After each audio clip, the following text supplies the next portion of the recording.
three things in no particular order that I've come up with in terms of subject around this whole resourcing issue, getting some money into the LEPs to be able to employ a minimum number of staff to at least get the thing going. So that's the first issue. The second one is around structure of LEPs, incorporation, what sort of powers should they have, should they be involved in transport or housing, and the third one is around allocation or competition. So Growing Places Fund was an allocation based on whatever it was based on, population or whatever, and the first one was based on I think in wages, which for those of us up north didn't actually help very much.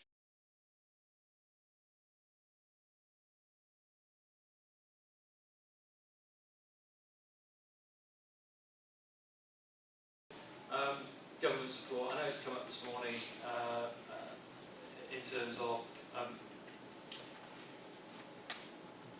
points on providing some sort of cash backup. So we've had a bit of money. Those of you that haven't got enterprise zones, we all have Growing Places money, so you can take some money out of that possibly to do some administration. But it's really administering the fund rather than on the investments as such that you make on Growing Places. So it's not really going to help you very much on the admin and marketing and promotion and whatever side. So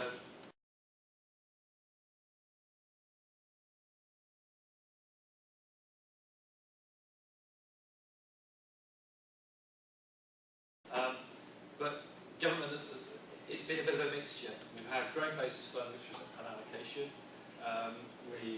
We've had the initial capacity fund, if you will remember, we had a bid for in some shape or form. It comes back again, I suppose, partly to the trust.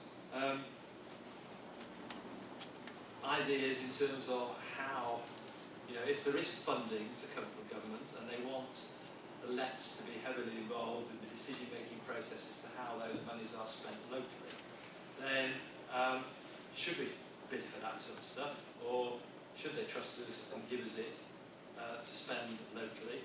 Comes back to risk again, I suppose. Risk, leadership, trust. I'm just interested in your views, because we are getting mixed messages. I think possibly the departments themselves have different views, and I don't think that actually helps either. So, but I suppose I'm asking for the impossible, that we actually have a collective view across departments. We'll never probably do that, but at least I think if we can identify which departments are likely to give money without a huge bidding process, and others that are going to want a bidding process, that would certainly help. So we'll start here. The funding was given to us, allocated in that sense, whereby some of the funding that's come from bids, and I'm talking out of turn in this, we've had to compete for. There's been an implication of less trust in how we should spend that, because we've had to account for that in very micro detail. That's the difference between the two departments at the moment that we were talking about earlier. It's quite obvious. Some of the stuff around events has been crazy. Yeah, I mean RGF, for instance, is a classic case of, and I asked Heseltine when he was doing the latest roadshow about whether should LEPs be involved in this, or does he now, because they've only got about 25% of it out, and all the decisions are made on pieces of paper by a panel in London. They don't know the local, and they may give money, and it's happened in our area, they've given money to companies that don't actually, one, we don't believe need it, and two, it's not actually our core growth area. So there are arguments around things like RGF. Do they start getting some of that money out quicker by giving it to the local LEPs with the proper governance?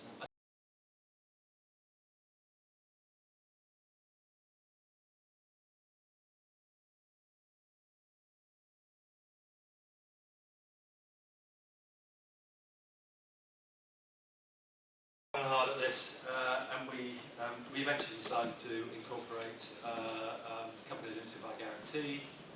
We have 5 members. We have 2 local authorities. We have the university, who effectively are the sort of hold the balance, and we have two private sector organisations. We have the Chamber of Commerce, who represents all of the chambers in our region, and we have a Cutlass company, which is like a livery down here, but it's the main overarching, where all basically the senior manufacturing business people in the city region operate out of.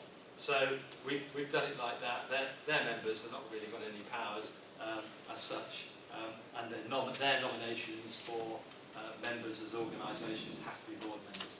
So we've created a structure. We've got a board which is the same structure, which is the same people as on the LEP itself currently now, and they will remain board members as long as they remain on the LEP for whatever reasons. If they're leaders, whilst they remain leaders. If they're private sector, I'm reviewing all private sector memberships at the end of this year, which will be after 2 years, and hopefully they'll all come through and we'll reappoint them again. So that's the way we've done. David, in fact, has been leading on just setting up bank accounts, trying to employ people, seconding people from local authorities is a bit of a nightmare, especially as they're all downsizing. So that's been a problem.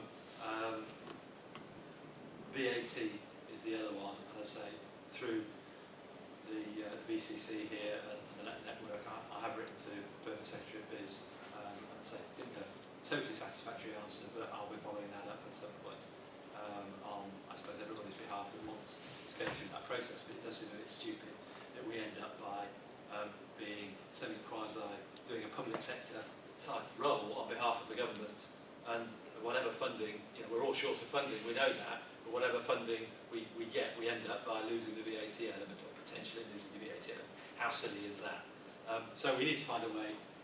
We need to find a way around that. And I just wondered if any of you have got any ideas around structure as to how we might clarify that structure.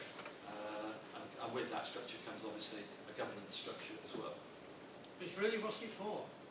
What's this thing supposed to do? And then you set up a structure which is appropriate. If it's going to be strategic, if you take a view about the area as a whole, then the only other issue is it actually going to do anything? If it's not going to do anything, if it's not actually going to build roads, put money into institutions for education, but get other people to do that, then a simple incorporation to protect the directors is absolutely fine. If you go beyond that, then you are in all sorts of trouble, because in terms of things like road places or other funds, we use a local authority as an accountable body, because we know what the dangers are of being an accountable body.